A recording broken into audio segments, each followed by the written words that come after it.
Om. Sarvadharmastapakatvam sarvadharmaswarupakaha acharyanam mahacharyo Ramakrishna Te Namaha. O establisher of all the faiths, embodiment of all the religions, the greatest teacher among all the teachers, O Sri Ramakrishna, my salutations to you. Sri Ramakrishna talking to Beni Madhav, clearing his doubt on whether the man has free will and clearing our doubts also on such kind of dilemmas, whether we have free will. And Sri Ramakrishna categorically telling there is no free will as far as any beings in this creation are concerned. There is no, they may out of their ignorance, they may out of their egotism, egotistic tendencies, they may think that I have free will, I will do whatever I want. But Sri Ramakrishna says nothing happens in this creation without God's will. It is the God, everything depends on the will of God. The God's will prevails ultimately. God has planned everything for all the beings in this universe, and we keep on thinking, I'm going to do this, I'm going to do that. If God has willed, it will happen definitely. But if God has not willed, then howsoever one may make an effort to get that, it won't happen just like that. So Sri Ramakrishna denying the fact that there is anything called as a free will. And then looking at the tendencies of Baidyanath. And Sri Ramakrishna tells him that you will make spiritual progress. You will make spiritual progress, and in a way Sri Ramakrishna telling him you will attain realization. Sri Ramakrishna earlier also has told him that, told Surendra, when Surendra introduced Baidyanath as his relative, Sri Ramakrishna told, yes, I see he's a nice man. I see his spiritual inclination is ignited. So Sri Ramakrishna tells him that you will make spiritual progress. And then Sri Ramakrishna tells about the people who have had the realization, who have had the enlightenment, who have seen God. People don't believe them. If he said, even if a divine soul tells people that I have seen God, people at the face value do not accept it. Why?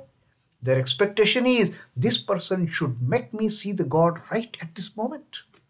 That is their expectation from such divine souls. And Sri Ramakrishna says, you cannot attain realization without strict and stringent, dedicated, sincere practices. The spiritual practices, the spiritual disciplines have to be followed. And Sri Ramakrishna had given that example of, feeling the pulse. If you want to learn to feel the pulse of a patient in the olden days when they were, feeling the pulse was the only diagnostic tool at the hands of physicians. They used to feel the pulse, and by feeling the pulse, you could make out, okay, what kind of ailment the patient is suffering from. Now that needed great amount of expertise. And Sri Ramakrishna says, if you will want to learn how to feel the pulse and get any diagnostic the training, you have to spend days and days and days and days and months and years with a competent physician. You should mingle with the experts in the field. You should mingle among these physicians who have got expertise on feeling the pulse. Talk to them, discuss with them, thereby signifying that one must have a competent guru, like a competent physician. We need to learn how to feel the pulse. We need a competent guru to tread on this path towards realization. We need a holy company. We need satsang. And interact with the holy people. Get to know from there what they have to say. Analyze it. Try to accept their teachings. Try to imbibe their teachings. And then you will make a progress spiritually. And he also spoke about that how to judge the quality of the yarn. An expert in the trade of yarn can look at the yarn of the finer quality, of the coarser quality just by the look at it, but just by the look. In a moment, that person can say, oh, this yarn is 40 count, this yarn is 41 count. He can make out the difference because of the expertise that he has gained. And it is not that just by someone who has realized God, you expect that person to show you God in a jiffy, in a moment, instantaneously. It doesn't happen. So that was the teaching that Sri Ramakrishna gave to Baidyanath and also to us. And then slowly there was a good amount of kirtan, and the kirtankas, the singer, he sang a few songs on Sri Gauranga. And there were some beautiful songs. Sri Ramakrishna also danced and sang, and it was a march of joy at Surendra's place. But then towards the end, Surendra kind of, he commented to Sri Ramakrishna that no one has sung anything about the Divine Mother. That was the occasion of Mother Annapurna's puja. Annapurna puja being celebrated, and songs on Gauranga and Chaitanya, they were sung there. Radha Krishna, they were sung there, songs pertaining to Radha and Krishna. So he was a bit upset in the sense that today is the Annapurna puja and nobody has sung any song on the Divine Mother. Then Sri Ramakrishna, he complied to this comment of Surendra, and Sri Ramakrishna himself, he sang a couple of songs on the Divine Mother. So that is how the day went on, and everybody was towards the end with Sri Ramakrishna singing of the Divine Mother's name. Everyone was thrilled and happy, and then they departed. So that was the previous teaching from Sri Ramakrishna to all of us, and to Surendra and other devotees, and to Baidyanath also.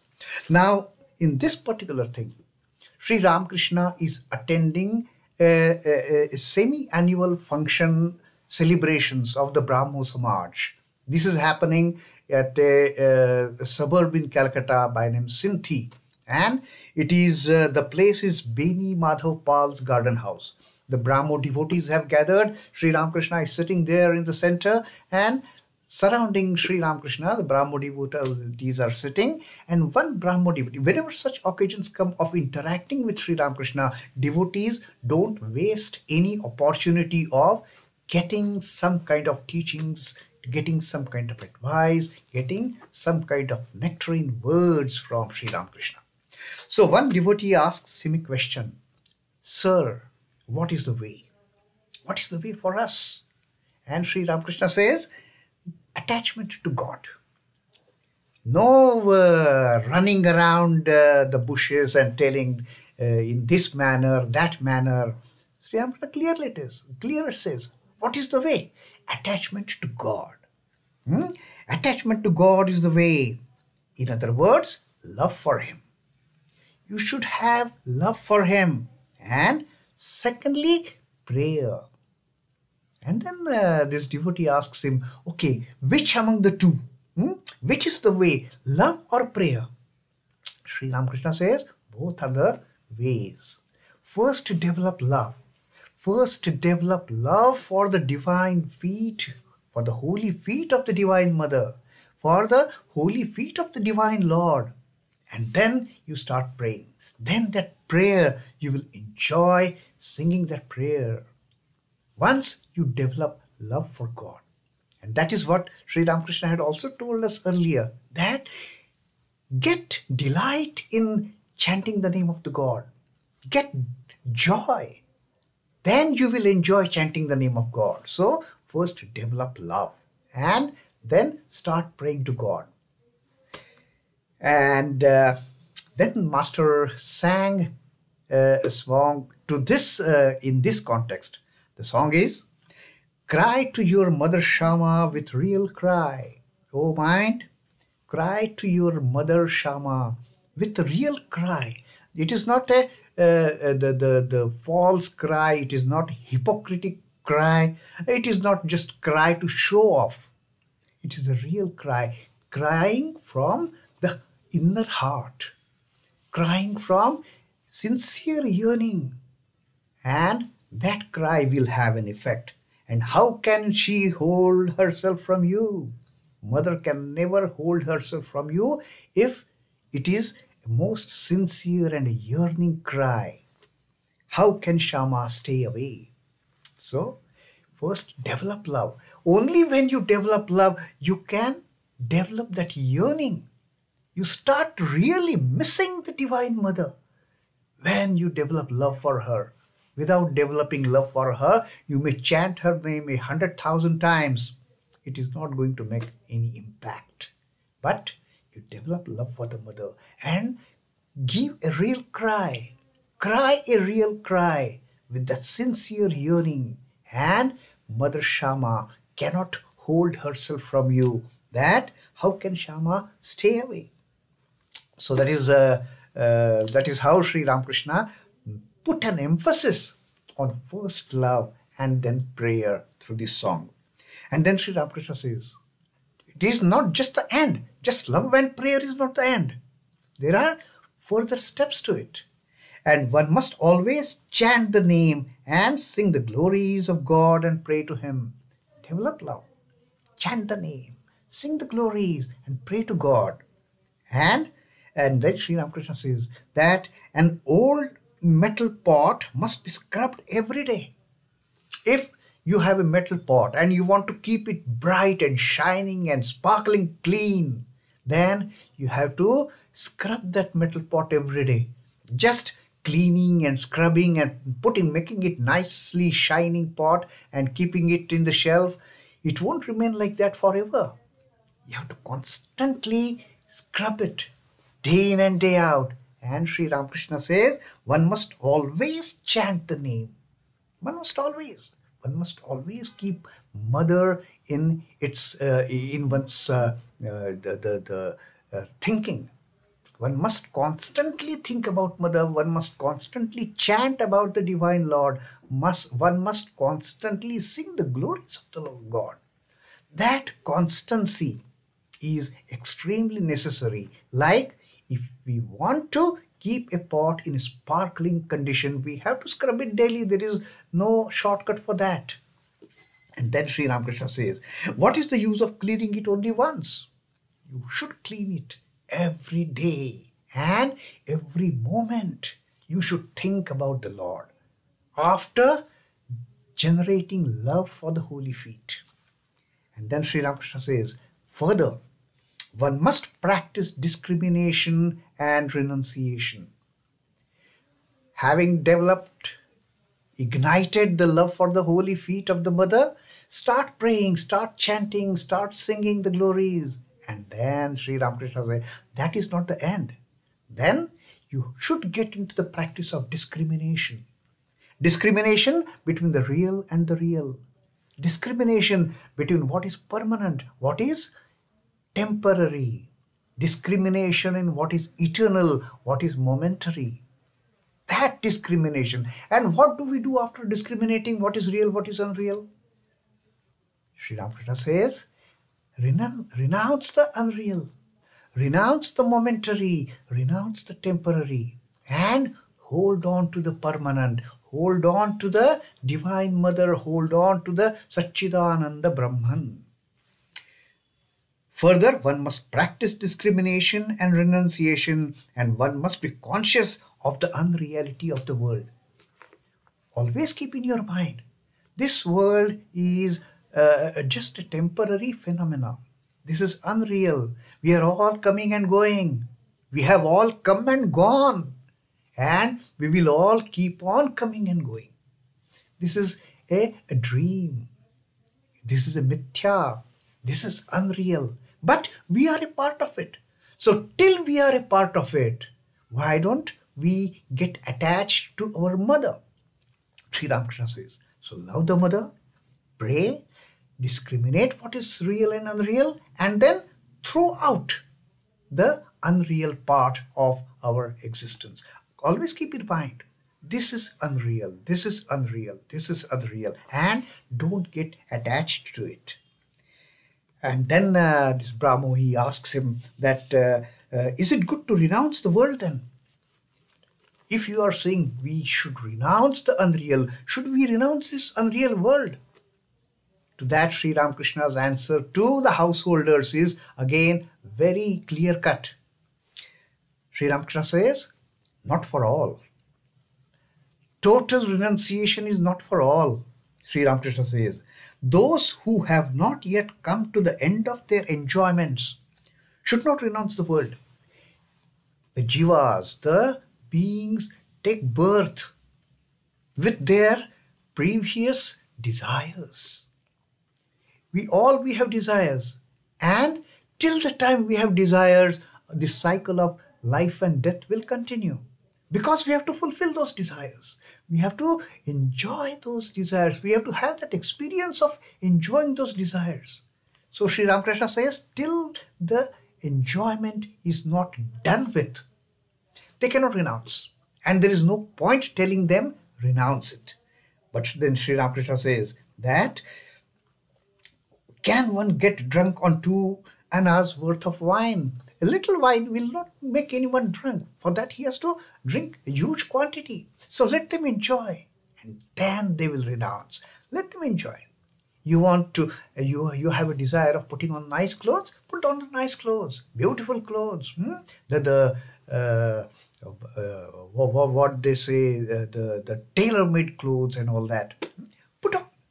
And then, oh, this is just a cloth. This is also made up of 5 elements. This body is also made up of 5 elements. This entire creation is made up of 5 elements. So what is so great in that?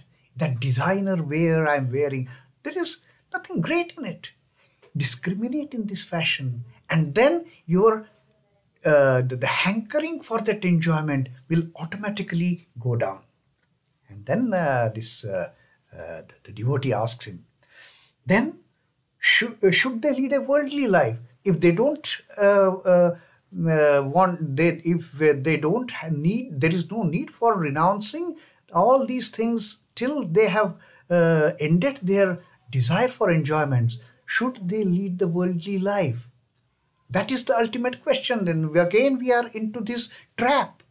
Then Sri Ramakrishna says, yes, they should try to perform their duties. They should be there. They should lead the worldly life, performing their worldly duties, but in an undetached way. You should never be detached. You should never be attached. They should perform their duties in a detached way. And then Sri Ramakrishna gives that example that before you break open a jackfruit, you apply oil to the hands. You apply oil on your hands and then you cut open the jackfruit to prevent that sticky, white and messy the juice of that jackfruit spoiling your hands. If the jackfruit the juice gets stuck up to our hands, we are not able to open the fingers also then. It is so sticky, so messy. So we apply oil on our hands and then cut the jackfruit, and then that sap of the jackfruit will not have any effect on making our hands dirty. Now what is this oil? This oil is devotion. This oil is love for God. This oil is detachment. And then we get doing the worldly duties of cutting the jackfruit. That white sap, that white milk that comes out, it will not bother us at all. The worldly temptations, the worldly attractions will not tempt us at all to go and enjoy them. If we have applied the oil of love, the oil of devotion, the oil of discrimination, the oil of detachment to our hands. And then another example Sri Ramakrishna gives, his typical favorite example of the maid servant working in the rich man's house. The maid servant, when she's working in the rich man's house, anybody sees her, he will feel she's part of that household. She does the work as if this entire thing is my own. But in her heart of hearts, she knows this is not my place. My home is there back in the country. Our home is not this world. Our home is the lap of the Divine Mother. We have come here just for a momentary existence to do our part, to do our duties. Let us do our duties without any attachment. In complete detached form, let us do our duties. And we know that we have to again go back to our mother. So that is how, when the devotees ask that, then should they lead a worldly life? Yes, they should lead a worldly life, but in this manner. Lead your worldly life, do all your duties, but keep in your heart, always remember in your heart of hearts, always keep it in your mind that this is not your home. Your home is there in the country. Om Namah Shri Bhagavate Ramakrishnaaya. Sri Ramakrishna Arpanamastu. Jai Thakur, Jai Ma, Jai Swamiji.